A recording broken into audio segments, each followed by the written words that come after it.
De 9 a 12. Un saludo, Andrés, muy buenos días, gracias por la invitación y a tu disposición. También le damos la bienvenida a Walter Castillo, él es experto en estadística. Walter, bienvenido, buen día.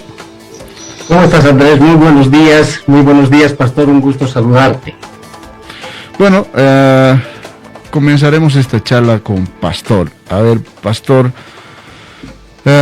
tengo entendido, leí un artículo de Zené Pereira y decía que la gran debilidad, para mí un grave error del censo del 2012, fue la cartografía no actualizada.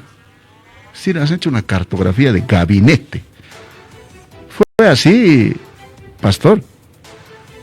Bueno, mira, yo no conozco a detalle el tema de la actualización cartográfica del 2012 porque yo entré a asesorar faltando 2 meses para el día del empadronamiento. Sí, sé que hubieron ciertas debilidades en la cartografía, lo que impidió un resultado censal mucho más eficiente. Lo que sí, hubo bastantes cuestionamientos al proceso censal como tal por un grupo de personas que se agruparon en lo que se llamó la ruta al censo y que cuestionaron diversos aspectos, entre ellos la cartografía. Por ello parecería ser necesario que para llevar adelante un nuevo censo se debe lograr un acuerdo social que incluya a gobiernos subregionales, gobiernos municipales y gobierno central, además de universidades, que garantice que la actualización cartográfica sea lo más eficiente y sea lo más efectiva para la realización del censo. Fue una de las debilidades, sin duda alguna, de lo que fue el proceso censal de 2012. Ok, Walter, ¿qué otros errores o debilidades han identificado ustedes o vos, ¿no?, en el censo del 2012? Ok, Andrés, permíteme en principio complementar las palabras de Pastor. Yo sí puedo aseverar que el gran error y el fracaso del censo 2012 fue la cartografía. Es decir, no han hecho una cartografía en campo. Si bien estaban en proceso de realizar una actualización cartográfica en campo, no les alcanzó el tiempo y solo llegaron a 3 departamentos. De modo que tuvieron que utilizar, como tú bien dices, imágenes satelitales, mapas referenciales y otro tipo de información del Google Earth para poder tener una actualización cartográfica importante, completa, con cobertura a nivel nacional. Ese fue el fracaso del censo. ¿Y por qué les faltó tiempo? Porque hubo una improvisación, pero una improvisación total. A tu pregunta, otros problemas que ha tenido el censo 2012 es como resultado de la actualización cartográfica incompleta, la cantidad de boletas censales que se han enviado a cada uno de los sectores, segmentos y manzanos censales, obviamente era inferior, porque no tenían la totalidad por una parte y no tenían el número de viviendas o de hogares a ser censados. De modo que, error 2, el número de boletas enviados ha sido inferior. Como consecuencia de ese número de boletas inferior al que se precisaba para censar a la población, es que se ha extendido en el área urbana el censo por un día más. Es decir, volvieron al INE, les entregaron nuevas boletas, volvieron a los hogares a hacer censo nuevamente, pero ya no es un censo de hecho. Existen 2 tipos de censos que se realizan en Latinoamérica. Un censo de hecho, que significa una fotografía del momento, y un censo de derecho, que se puede hacer en 2-3 días. Usualmente en el área rural se pueden llegar a 2 días. Pero existe este censo, de hecho, que siempre se ha realizado en Bolivia, de modo que ya no es una fotografía de un solo día, sino es una fotografía borrosa porque han tenido que ir un segundo día más a realizar las entrevistas censales. Otro problema que ha habido, Andrés, es la no coordinación entre instituciones del Estado. Vale decir, el censo, el INE, mejor dicho, tiene una cartografía lo más actualizada posible, pero adolece de un problema, que es una cartografía estadística. Es decir, es una cartografía cuya finalidad tiene el realizar, el generar información, el procesar información y brindar información a nivel departamental, municipal o a nivel regional. Pero esa cartografía es estadística. Muchos utilizan esa cartografía como si fuese la cartografía oficial y no lo es. ¿Por qué? Porque la cartografía oficial lo tiene el Instituto Geográfico Militar. Ellos son los que delimitan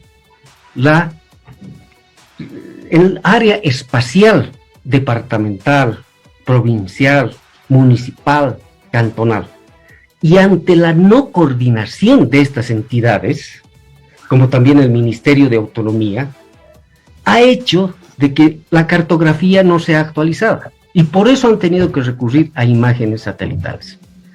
Otro problema, pero este es un problema no de la anterior administración del INE que hizo el censo 2012, es el problema de conflicto de límites. Vale decir, esta imprecisión en la delimitación cartográfica de los departamentos, de los municipios, de las provincias, de los cantones, hace que se asigne erróneamente una cantidad mayor o menor a los municipios, incidiendo de manera directa en la cantidad de recursos que van a recibir por coparticipación tributaria. Este problema de límites siempre lo hemos tenido.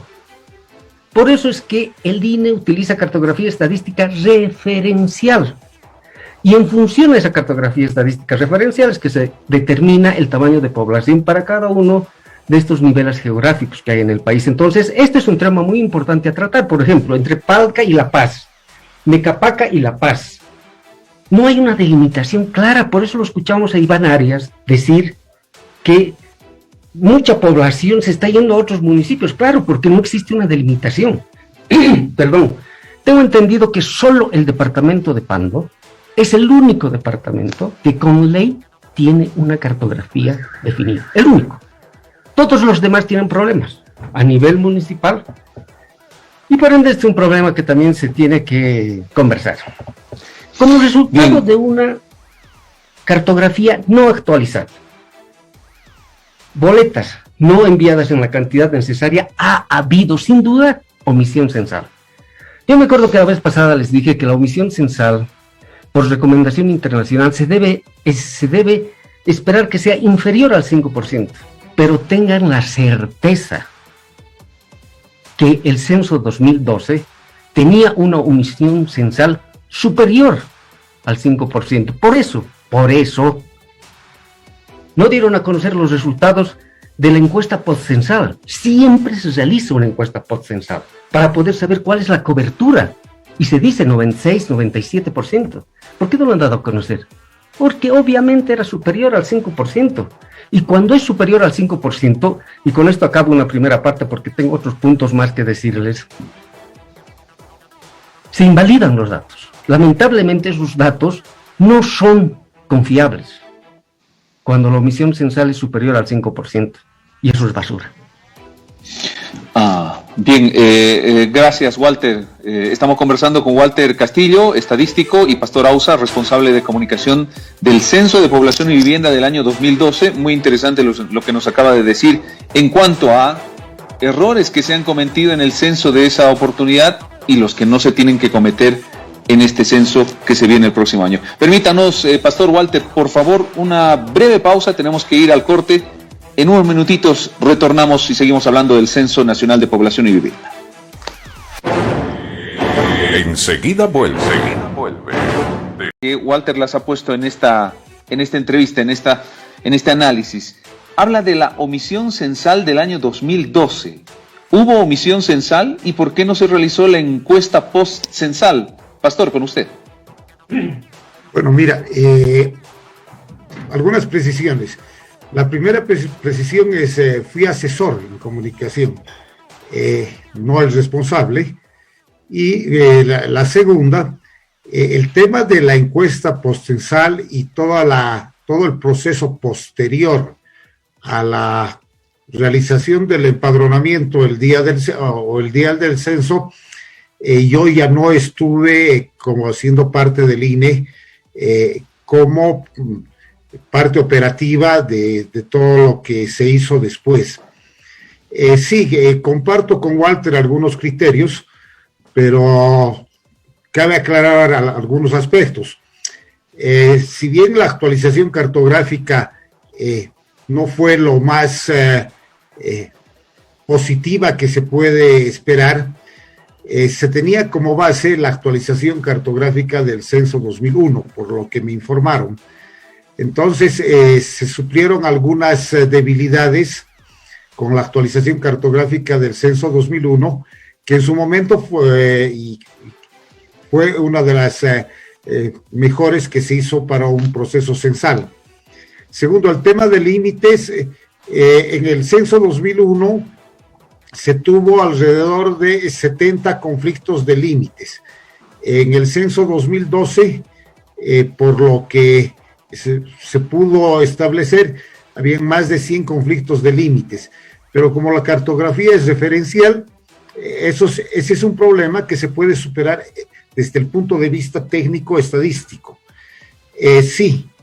Faltó una coordinación adecuada, no solo con el IGM, Instituto Geográfico Militar, sino con los propios municipios. Tal vez ese fue el factor fundamental para la debilidad de la cartografía. No se ha dado a conocer hasta ahora cuál fue la tasa de omisión censal en el censo 2012. Estamos hablando de 9 años después. No se ha dado a conocer, y es más, en determinado momento, las autoridades y el propio INE dieron a conocer cifras poblacionales en 3 oportunidades que tuvieron diferencias bastante grandes.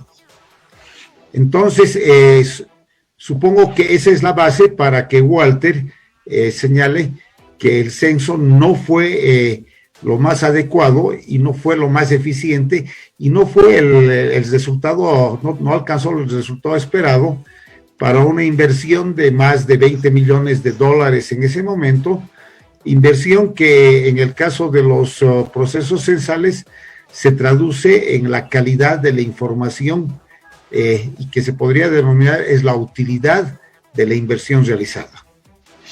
No deja de ser llamativo, gracias Pastor, no deja de ser llamativo que 9 años después no se conozca estos datos que tienen que formar parte de un proceso, ¿verdad? Pero bien, Walter, al margen de esto, mucho se habla de que la cartografía, el trabajo cartográfico cuyas observaciones acaba de realizar con relación al censo del 2012 es importantísimo, es la base, es la cancha rayada para llevar adelante un correcto proceso.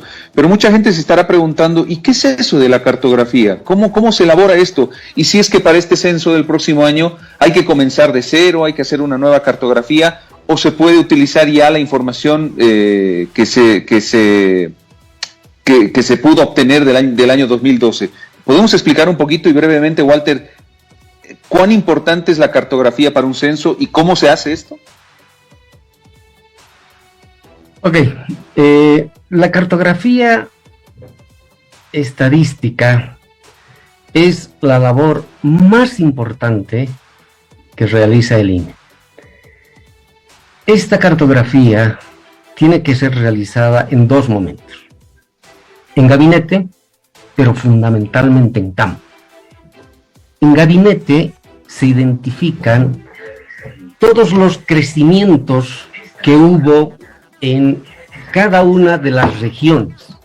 Es decir, se tiene que ir en gabinete ver mediante imágenes satelitales dónde se encuentran las manchas urbanas y rurales de mayor crecimiento, para sobre esa base definir el número de personas que van a ir a realizar la actualización cartográfica. No nos olvidemos que la actualización cartográfica es visitar al 100% de los hogares para poder estimar y definir cuál es el número de hogares que existe en el país. Por ejemplo, tuvimos 3.2 millones de hogares en el 2012.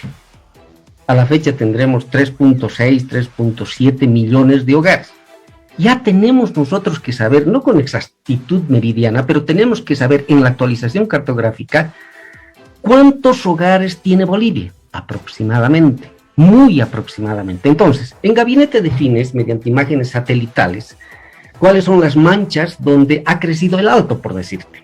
Sobre esa base defines el número de personas que van a ir a hacer la actualización cartográfica hogar por hogar, casa por casa, manzano, sector, segmento, y sobre esa base tienes delimitado todo el país en cuanto a la actualización de municipios, provincias, departamentos, para de ahí definir dos cosas muy importantes. No solo el número de boletas que vas a mandar, sino a cuántas personas tienes que capacitar. Porque de ahí sale el número de personas que tienen que ser capacitados para realizar el censo. Entonces, es un trabajo de gabinete por una parte, pero fundamentalmente es un trabajo de campo donde se va a hacer una actualización de todos los nuevos hogares que han residido en ese lapso de tiempo en las áreas donde ha habido crecimiento. Pastor, tengo una curiosidad. Las causas de las debilidades o errores que se han cometido en 2012 fueron por falta de pericia o negligencia, o es que hubo un componente ideológico para evitar consecuencias políticas con los resultados del censo. Pastor. Mira, sería muy difícil juzgar eso. Lo que sí te puedo decir es que las debilidades que tuvo el censo 2012, desde su etapa de preparación, que contempla tanto la actualización cartográfica, la definición de la boleta censal, la cantidad de preguntas y diversos aspectos, lo que es la concientización, todo lo que es la parte de comunicación, seguramente no contaron con la suficiente capacidad de la gente que estuvo participando inicialmente en todo el proceso. ¿Por qué te digo esto? Generalmente el consenso para efectuar toda la etapa de planificación de un censo es la base más importante para llevar adelante el proceso censal, y no se lograron consensos, y ese es uno de los peligros que tiene el próximo censo si no se logran consensos. En la realidad, llevar adelante un operativo censal requiere de experiencia, y creo que en 2012 faltó esa experiencia. Hay una serie de factores que se deben tomar en cuenta, tanto lo que es hogares, vivienda, la cantidad de preguntas, la comparabilidad de la información a recogerse con la del anterior censo, que creo que tuvieron problemas en el año 2012. Y te hablo, ¿por qué te digo creo? Porque, te reitero, yo participé en el censo como asesor en la parte de comunicación, faltando 2 meses para el operativo censal, por tanto no fui parte de lo que fue la etapa precensal completa. Y lo que conozco del tema fue el resultado de lo que se dio para realizar el operativo censal, el empadronamiento, el mismo día del levantamiento de datos. Muy bien. Walter, se presentó un fenómeno el 2012 y no sé si habrá sido algo planificado o es que fue parte también de las debilidades o errores. Por ejemplo, hubo una campaña que señalaba vayan a hacerse censar a su municipio, así viva usted o diré a su pueblo, aunque tú vivas en La Paz o en el Alto, ve a tu pueblo. Entonces hubo mucha gente que hizo eso. ¿Qué puede suceder? Yo no soy experto en estadística, de hecho, Walter, pero veo esta situación a propósito de la cartografía que señalabas. Si hay gente que vive habitualmente en La Paz o en el Alto, pero hay otra gente también que está entre el Alto y las provincias, no sé qué porcentaje será, pero se puede presentar este fenómeno, Walter, es decir, muy bien, yo vuelvo a mi pueblo para hacerme censar, entonces resulta que hay en la zona donde yo tengo mi casa, y quizá la mayoría migrantes, resulta que hay más casas que habitantes. ¿Por qué? Porque los habitantes se fueron al pueblo. ¿Se podrá evitar esto en el censo del próximo año? A ver, Andrés, es difícil. Realmente es difícil que salga una instrucción para no permitir la migración de las personas desde el lugar de residencia hacia el lugar de nacimiento.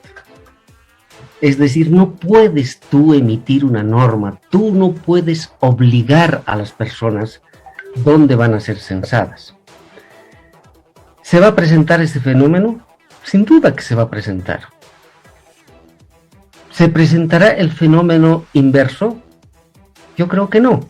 Es decir, las personas, si residen en el área rural, no van a ir al área urbana para hacerse censar con la finalidad de mejorar la cantidad de recursos que va a recibir el área urbana. Es decir, la inversa no se presenta.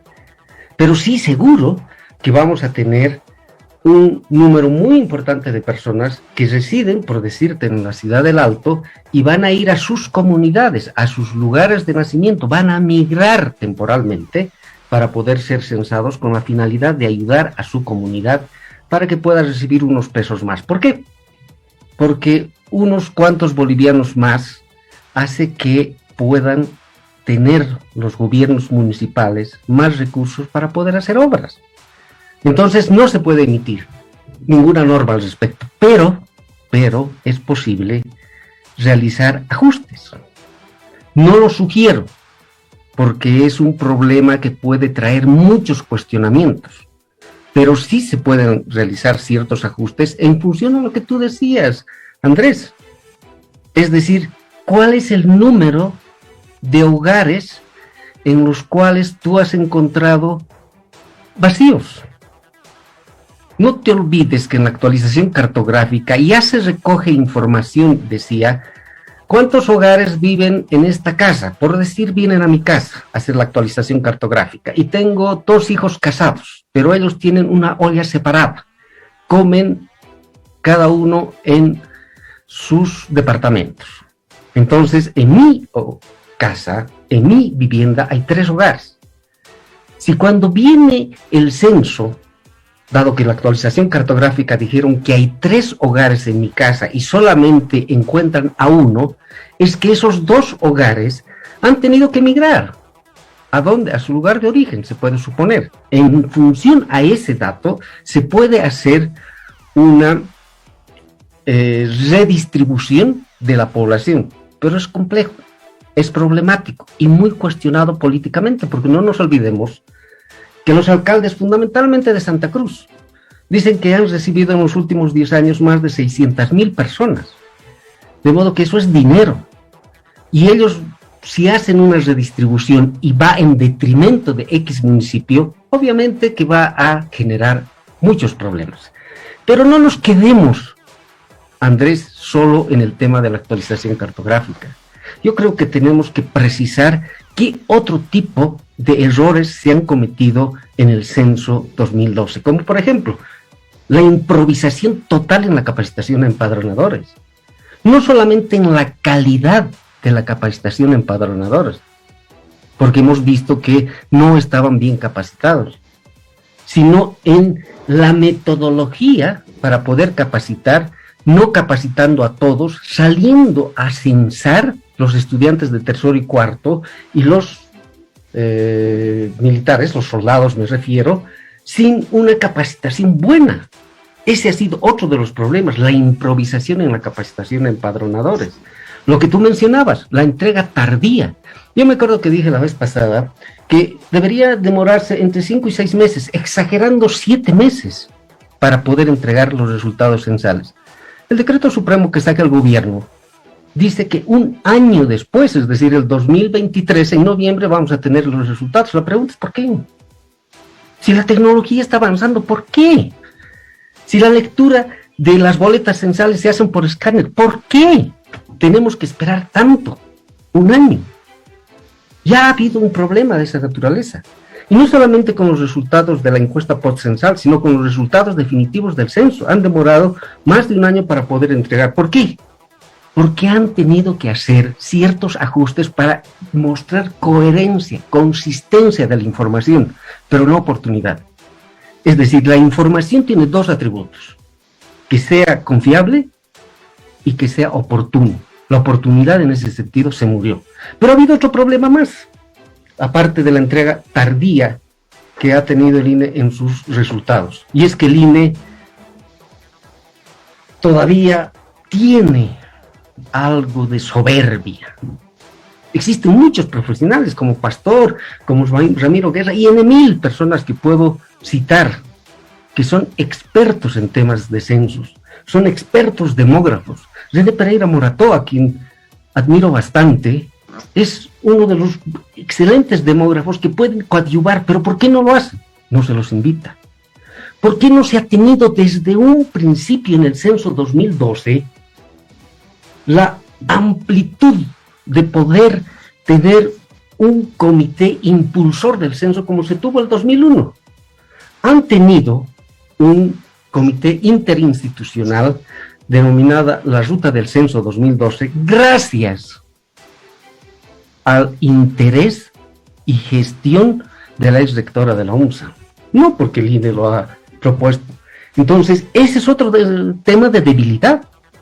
Es decir, ahora están en condiciones de poder decir, llamemos a personal competente, solvente profesionalmente, con conocimientos del censo, para poder hacer un comité impulsor, y que ese comité impulsor sea quien defina las directrices, y el Instituto Nacional de Estadística, con su experiencia y con este equipo de personas reconocidas en el tema de estadística, pueda tener apoyo, no fiscalización, apoyo, pero también puede ver la calidad de los datos. Bien, para finalizar, Pastor, a ver, es importante, y de esto se va a seguir hablando. Hay un año y pocos meses más hasta la llegada de la fecha establecida para el censo, así es que de aquí en adelante habrá que hablar mucho del trabajo precensal, de todas estas observaciones para no repetir los errores. Sin embargo, hay una circunstancia y una situación en Bolivia y en el mundo entero que también vale la pena ponerla en esta mesa, en esta entrevista, para saber si de alguna forma va a perjudicar o cómo se va a llevar adelante esto. Me refiero a la pandemia. Pastor, la pandemia como tal, vaya uno a saber cómo estaremos en noviembre del próximo año en cuanto a pandemia, pero queda claro que estos próximos meses, en un trabajo previo, en un trabajo precensal que ya tiene que comenzar con la elaboración de la cartografía y con todo el trabajo previo, va a estar vigente y va a estar presente en nuestro país. Mi pregunta, Pastor, es si la pandemia podría llegar a perjudicar la realización del censo en algún momento. Bueno, mira, esa es una pregunta que es muy difícil de responder. Si perjudicaría, personalmente creo que no sería más allá de 3 o 4 meses, de tal manera que el censo se pueda realizar hasta abril del 2023. hay que recordar que el censo del 2001 debió realizarse el año 2000 y el censo del 2012 está previsto para el 2011. Pero bueno, es una pregunta muy, muy difícil de responder si perjudicará o no.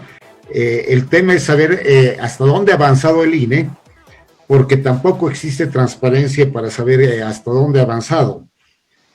Sobre el tema de migración interna, entre las 49 preguntas que hubo en la boleta censal del pasado censo, la 32 señala dónde nació, la 33 dónde vive habitualmente y la 34 dónde vivía hace 5 años.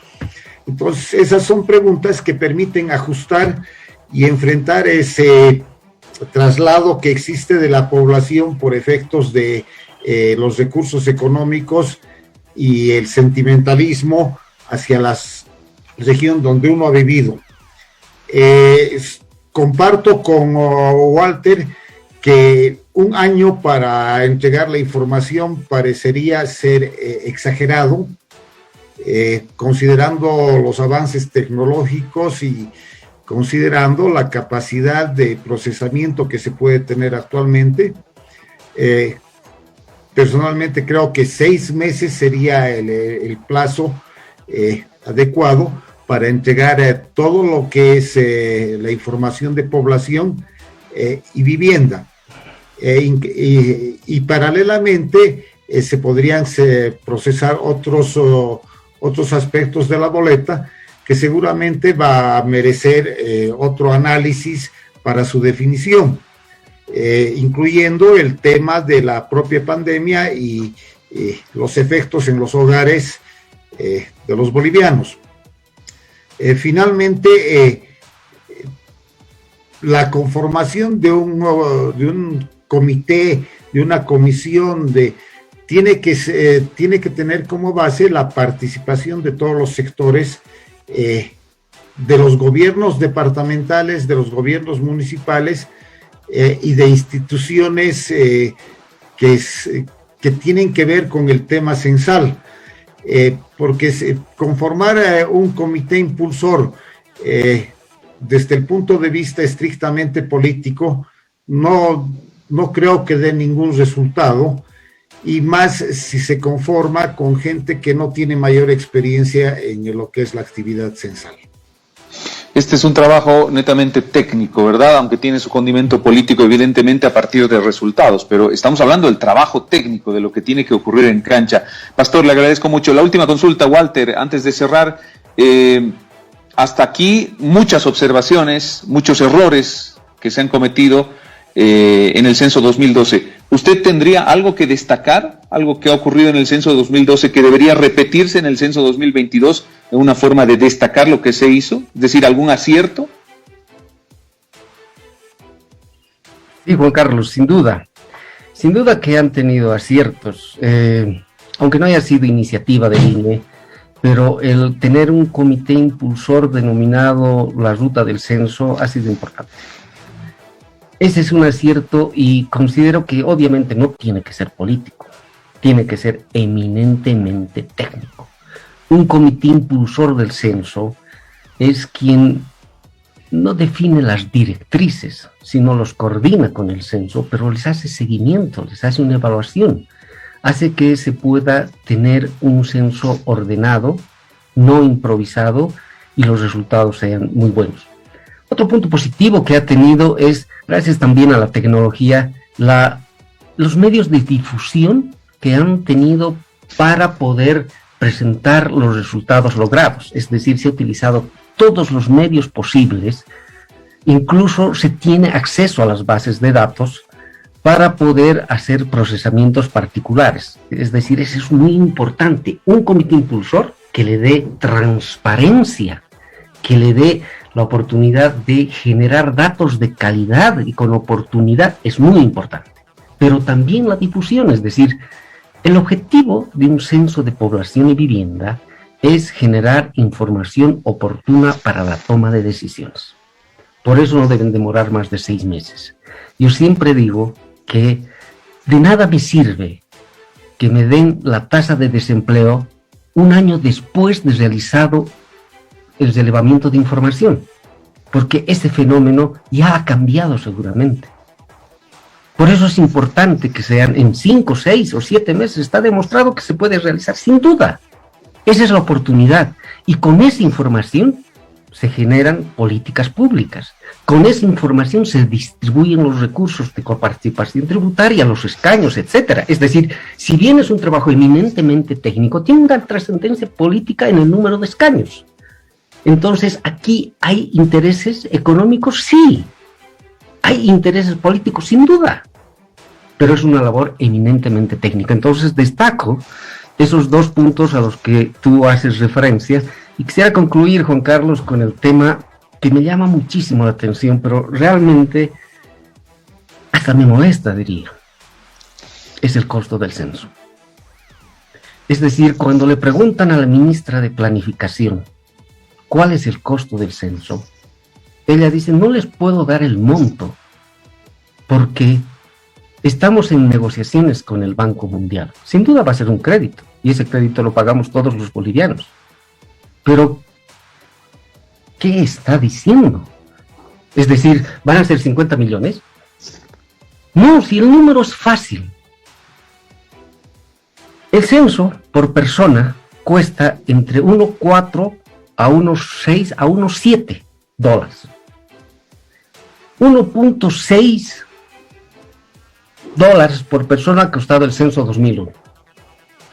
El 2012 anda por ahí, porque eran 20 y pico millones de dólares que se gastaron para una población de 10.3 millones de personas. Es decir, ahora deberíamos estar nosotros pensando en unos 13 millones de bolivianos, multiplicando por 1,6. Ese es el monto que va a salir, son 22, 23, 24 millones, menos de 25 millones de dólares que se necesita. Ese monto es fácil. No sé por qué no lo transparentan. Porque ese costo está predeterminado y es un referente a nivel internacional. Quería hacer ese apunte más porque considero que nosotros los bolivianos, quienes vamos a pagar el resultado del censo como un crédito que venga del Banco Mundial, necesitamos tener transparencia en cuanto a los costos que va a representar, porque no solamente nosotros somos actores quienes vamos a dar información, vamos a recibir esa información. Y esa información es vital para la toma de decisiones públicas y privadas, para conocer cuáles son los fenómenos económicos y sociales en los cuales nos encontramos sumidos, conocer el tamaño de la pobreza, dónde están los pobres, cuántos son los pobres, etcétera. Eso es vital. Por eso es un tema eminentemente técnico que puede tener una trascendencia política. Y la información del censo es por eso fundamental y por eso es tan importante y hay que abordarlo y valía la pena hacerlo con los 2 expertos que nos han acompañado esta mañana. Seguramente, Walter, no es una situación de reserva ni mucho menos. En algún momento, más pronto que tarde, nos tendrán que decir cuánto va a costar el censo. Eso creo que no hay ninguna duda de esa situación. Así es que lo manejen en reserva creo que no es la idea. Walter, muchísimas gracias por su tiempo. Un gusto, Juan Carlos, un placer. Muchísimas gracias también, Pastor, gracias por su tiempo. Gracias, un placer. Y realmente sería también interesante saber si ya se pagó el costo del censo 2012, que era un financiamiento del Banco Mundial. Claro, interesante interrogante que seguramente la plantearemos a las autoridades en una próxima oportunidad. Gracias, Pastor, que tenga buenos días. Un placer, buenos días. De 9 a 12.